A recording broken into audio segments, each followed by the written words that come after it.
जय श्री कृष्णा। नमस्कार दोस्तों, स्वागत है आप सभी का हमारे YouTube चैनल में।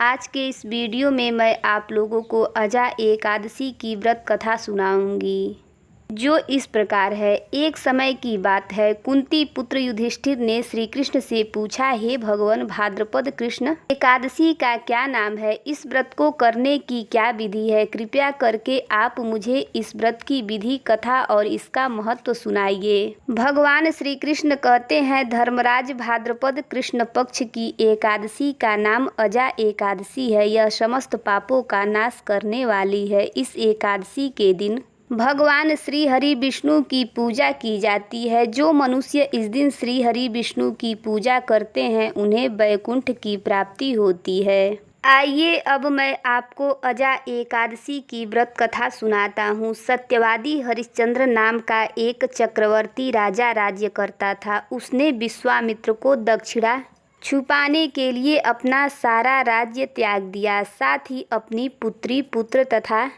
स्वयं को बेच दिया। वह राजा चांडाल का दास बनकर सत्य को धारण करता हुआ मृतकों का वस्त्र ग्रहण करता रहा, मगर किसी प्रकार से वह सत्य से विचलित नहीं हुआ। कई बार राजा चिंता के समुद्र में डूबकर विचलित होकर विचार करता था कि मैं कहाँ जाऊं, क्या करूं जिससे मेरा उद्धार हो। इस प्रकार राजा को कई वर्ष बीत गए। एक दिन राजा इसी चिंता में बैठा हुआ था कि गौतम ऋषि वहां आ पहुँचे। राजा ने उन्हें देखकर दंडवत प्रणाम किया और आप बीती सारी दुख भरी कहानी सुनाई। राजा हरिश्चंद्र की यह बात सुनकर गौतम ऋषि कहने लगे, राजन, आज से ठीक 7 दिनों बाद भाद्रपद कृष्ण पक्ष की एकादशी आएगी। इस एकादशी को अजा एकादशी कहा जाता है।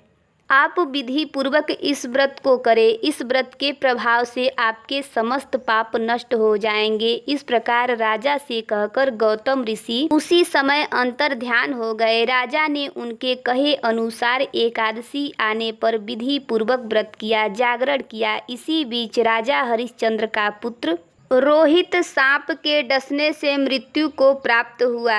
सभ्या रानी राजकुमार को शमशान में लाए जाने पर राजा हरिश्चंद्र ने रानी सभ्या से शमशान का कर मांगा, मगर असहाय सभ्या रानी के पास देने के लिए कुछ भी नहीं था। इसीलिए उन्होंने अपनी चुंदरी को चीरकर शमशान का कर चुकाया। अजा एकादशी के व्रत के प्रभाव से राजा के समस्त पाप नष्ट हो गए। भगवान श्री हरि विष्णु ने साक्षात प्रकट होकर राजा हरिश्चंद्र की प्रशंसा करी और स्वर्ग से बाजे बजने लगे, पुष्पों की वर्षा होने लगी। भगवान की कृपा से राजा का पुत्र जीवित हो गया और एकादशी के व्रत के प्रभाव से राजा को उनका राज्य भी मिल गया। फिर वह तीनों चिरकाल तक राज्य सुख भोगकर अंत में ईश्वर को प्राप्त हुए। हे धर्मराज, यह सब अजा एकादशी के व्रत के प्रभाव से हुआ था। जो मनुष्य पूरे मन से विधि पूर्वक इस व्रत को करते हुए रात्रि जागरण करते हैं, उनके समस्त पाप नष्ट हो जाते हैं। वह सुख समृद्धि से अपना जीवन व्यतीत कर अंत में स्वर्ग लोक को प्राप्त होते हैं। इस एकादशी की कथा सुनने मात्र से अश्वमेघ यज्ञ का फल प्राप्त होता है। जय श्री हरि विष्णु। ये कहानी आपको कैसी लगी कमेंट करके ज़रूर बताइएगा। चैनल पर पहली बार आए हैं तो चैनल को सब्सक्राइब करिएगा, बेल आइकन को प्रेस करिएगा, ताकि आने वाली न्यू वीडियो की नोटिफिकेशन आप सभी को मिलती रहे। वीडियो अच्छा लगे तो वीडियो को लाइक और ज़्यादा से ज़्यादा शेयर करिएगा। जय श्री कृष्णा।